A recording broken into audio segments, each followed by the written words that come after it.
There is, and there are grammar structures. We use them to say something exists or is present. There is a lot of traffic today. Traffic is uncountable. We cannot count it. That's why we use there is with a lot of.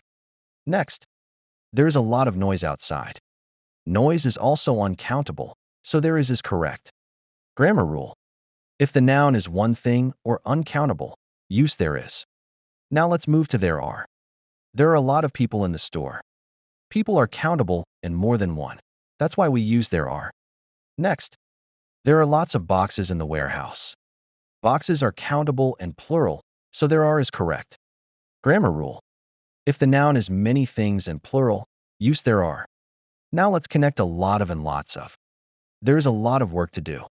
There is lots of work to do. Both sentences are correct. A lot of and lots of mean the same.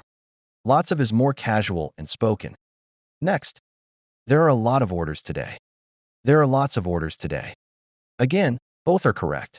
The grammar does not change. Memory hack. Always look at the word after a lot of or lots of. If it ends with s, use there are. If it does not end with s, use there is. In English, there is or there are does not depend on lots of. It depends on the noun after it. Look at the noun. For example, work is uncountable, so it's treated as one thing.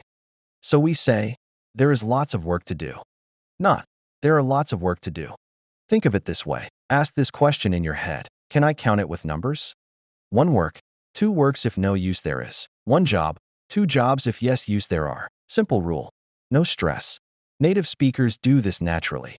Follow piece of cake, speak English to make English feel easy, natural, and automatic.